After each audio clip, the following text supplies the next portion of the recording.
Hi guys! Welcome back to my channel. Okay, ang ganda po ng topic natin ngayon. Magic formula.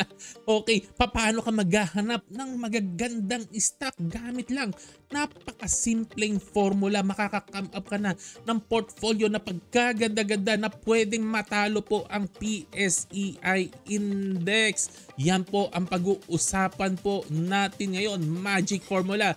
So, ang isi-share ko po sa inyo ay isang investing approach na may pagka-quant. So pag sinabi pong quant, hindi po quality ng business ang ating tinitingnan. But ang tinitingnan po natin yung numbers and data po. Hindi po qualitative ang analysis po niya. Hindi po qualitative but based on numbers and based on data. Kaya po siya tinawag na quant based on the word quantity. Alright. Ang nag-devise po ng approach po na ito ay si Joel Greenblatt. Joel Greenblatt sa kanyang libro na The Little Book That Beats the Market. Napakagandang libro po ito. Kung hindi ako nagkakamali, 2-3 beses ko yata binasa yung libro po na ito, no?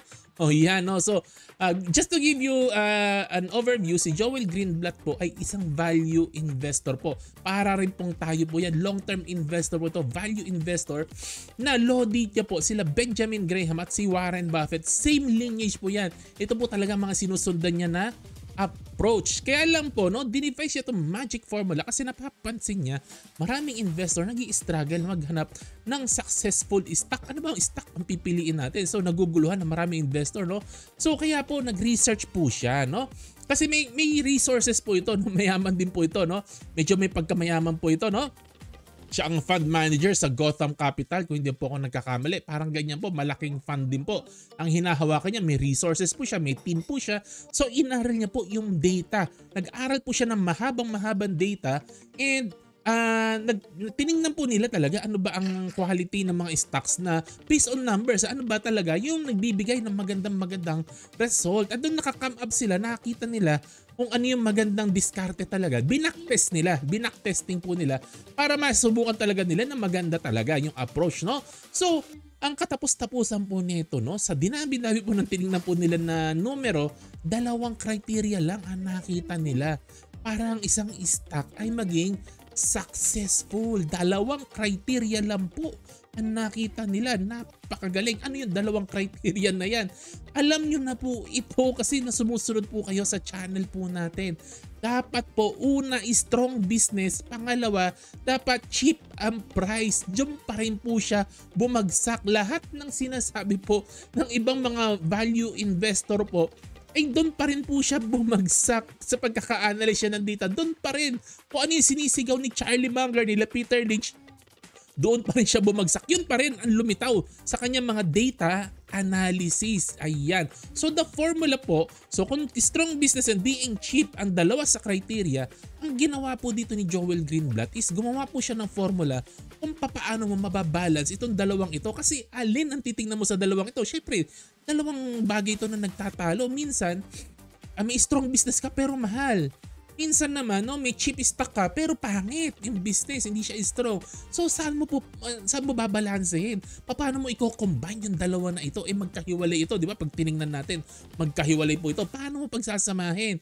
Ayan, sobrang simple lang po ang ginawa po niya, no? So, and yung nakita po niya sa data analysis, katulad din sinasabi ko po sa inyo, parehas lang ang finding na sinasabi ng maraming celebrity value investor. Pati si Aswat Damodaran, ayan, sila Charlie Munger, pare-parehas. Ito po talaga, pumasok po, no? Find strong business at a cheap price. Yan, 2 criteria na yan. Yun nga lang, paano? How this work and why this work. Kasi ganito po yan, no? Pauulit-ulitin ko po sa inyo ang analogy po na ito. Ang investing po ay parang karera ng kabayo.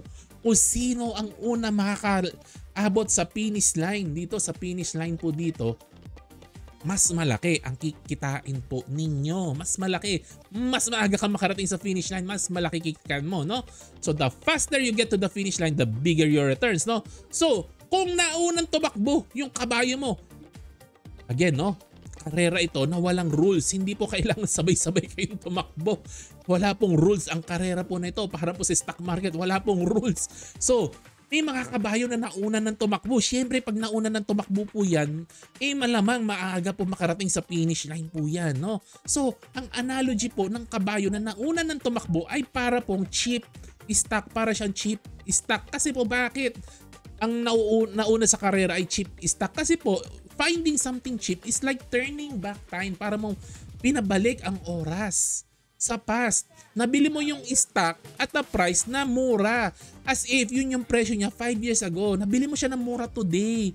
Ngayon dapat ang price niya 5 years ago. So nabili mo siya ng mura. Ayun. So para kang tumakbo, nauna ka ng tumakbo 5 years ago. Kaya ganun po ang analogy po ng pagbili ng cheap stock. Nakakuha ka ng kabayo na nauna ng tumakbo 5 years ago. Maliwanag po ba? Alright. So, ang strong business naman po ay parang strong na horse. Okay, again po, no? Sa karera po na ito, wala pong rules. Yung kabayo mo, maaari pong genetically superior yung kabayo mo or binigyan mo ng steroid, sinaksa mo ng pagkarami-raming steroid para mabilis siyang tumakbo. Walang problema, walang rules po dito. So ibig sabihin, mabilis yung kabayo mong tumakbo, mauuna po siya sa takbuhan. Kahit na po sabay-sabay po kayong tumakbo, kung malakas yung kabayo mo, mauuna pa sa finish line yan. At minsan, pati yung nakalamang na nauna ng tumakbo, baka maabutan pa po niya. Kaya ganun po, no? Hahanap po tayo ng balance between being strong at being cheap. Yung malakas yung kabayo mo at nauna siyang tumakbo. Parang gano'n, maghahanap ka ng balance. Ayan. So, criteria for cheap. Again, paulit-ulit po nating sinasabi. Nire-review ko lang po kayo. Criteria for cheap. Ito rin nasa Magic Formula na libro ni Joel Greenblatt. Wala po ba kayo napapansin?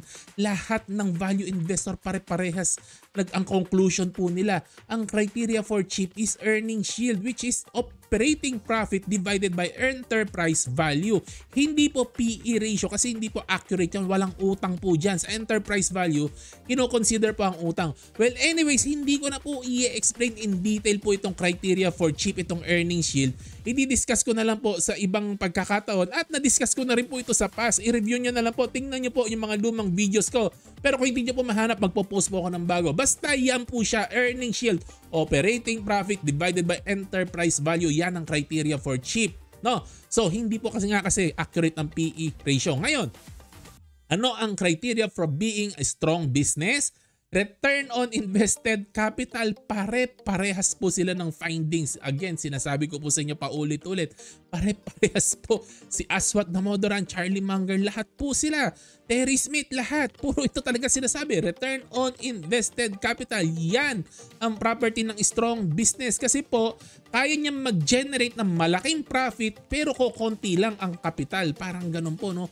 Parang dalawang business na pinagko-compare mo. Yung isa, parehas silang kailangan ng 1 milyon, no, na kapital, pero yung isa kikita ng 100,000, yung isa kikita ng 500,000, parehas sa kapital. Siyempre, stronger yung mas malaki ang kinikita for the same capital. Ganun po ang kabayo.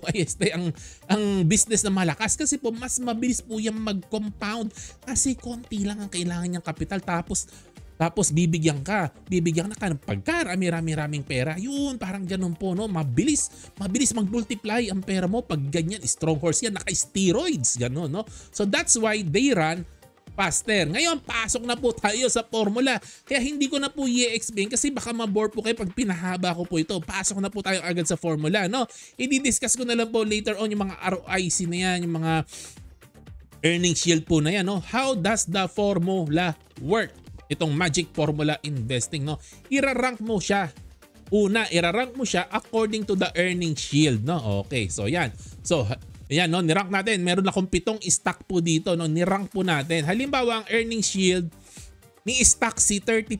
Siya ang pinakamataas ang earnings yield sa lahat, 30%. Kaya kung minarkahan ng pula para madali nyo makita sino yung pinakamataas, bibigyan mo siya ng score na 1. Kasi siya ang first honor. Ganon, no? Tapos yung pangalawa sa kanya, yung sumunod sa kanya, ito 27% yung next highest na earnings yield. Bibigyan mo siya ng score na 2, second honor. Ganun lang po, sundan mo lang. Kung sino yung pangatlo dito, 25%, third honor siya, 3 ang score niya. Ganun lang. I-rank mo lang siya, ibigay mo yung score niya, no? Kung pagiging cheap niya. Okay, maliwanag po ba? Ayun, isosort mo lang, ayusin mo lang, i-arrange mo lang, tapos bigyan mo ng score from 1 to whatever. Okay, maliwanag po. O yun, no? Okay, next naman po, ira-rank mo naman siya according to ROIC. According to Return on Invested Capital. Ayan, no? So halimbawa po dito, halimbawa lang po. Si Stock A, siya ang pinakamataas na ROIC. Kaya minarkahan ko po na blue para madali niyo makita, 45%. So siya ang first honor pagdating sa ROIC. Bibigyan mo siya ng score na 1. Ang susunod sa kanya na mataas na ROIC ay si Stock D. Ayan, Stock D. Bibigyan mo siya ng 35%. Second honor, bibigyan mo siya ng score na 2. Ayan, susundan mo lang yung yung algorithm na yan, no?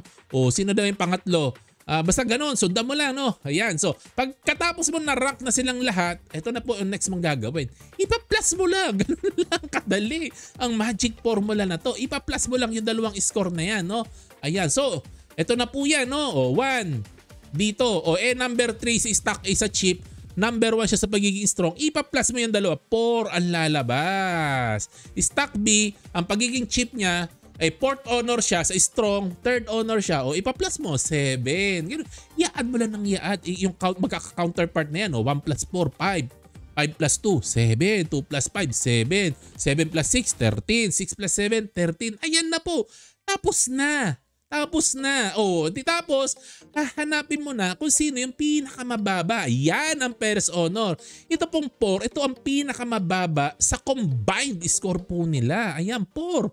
Kasi makikita po ninyo, no, itong si Stock A, nasa top 3 siya sa pagiging cheap. Tapos, number 1 siya sa pagiging strong. Kaya, maganda ang kanyang combined na score na 4. So yun, pinili ko lang yung dalawang pinakamababa, 4 and 5. So ibig sabihin, out of these 7 stocks, itong si Stock A na may score na 4, combined score na 4, at si Stock C na may combined score na 5, ito ang dalawang pinakamaganda sa 7 stock na ito. Ganon po ang magic formula in investing. Pero sinimplify ko lang po kasi 7 stock lang ang pinag-uusapan po natin dito, no? In real life po, gagawin po natin ito sa lahat ng 300 stocks sa Philippine stock market. I-scorean po natin sila sa pagiging cheap, pagiging strong business, tapos i-add po natin yan. At then, in the end, pipili po natin yung top na stocks. Kayo na pong bahala mamili kung top 30 kukunin nyo, top 20 or top 10. Doon po kasi sa libro po ni Joel Greenblatt, top 30 po ang pinili po niya, pero kasi po 7,000 po yata, kung hindi ako nagkakamali, 7,000 po ang stock sa US. Syempre nasa Pilipinas po tayo, 300 stocks po dito. Medyo tagilid po pag 30 ang kinuha natin, sobrang dami po. Pero kayo na po bahala kung ilan ang gusto nyong kunin, kung 30, kung 20 o 10 o 5 lang. Kayo na po ang bahala, basta yan lang po ang algorithm po natin. Ayun po, maliwanag po ba? Ayun. So, sana po nag-enjoy po kayo, no, dito sa Magic Formula Investing na to. Itatry ko pong i-tweak ang formula na to at tingnan po natin ano ang lalabas at i-share ko po sa inyo sa future videos. Sana po hindi kayo nabitin. Actually po, 3 beses ko po ni-record po ito kasi yung unang record ko, kalahating oras ako inabot. Kaya sinimplify ko na sinimplify. Nagtanggal ng maraming slides para mapaiksi po natin. And then, yung mga hindi ko po nabuting-ting, sa future video, i-discuss po natin. Disclaimer lang po na lahat ito ay interpretation ko lang, pang-unawa ko lang po, no? Entertainment lang po ito, no? And general education. Please do your own research bago gumawa ng any financial or investing decision. Okay, salamat lagi sa support po ninyo. Napaka-warm po talaga ng inyong pagtanggap. Sobrang saya ko po na nakikipagkwentuhan po sa inyo. Continue to support my channel. Salamat po talaga na marami. God bless po. Happy investing. Bye-bye!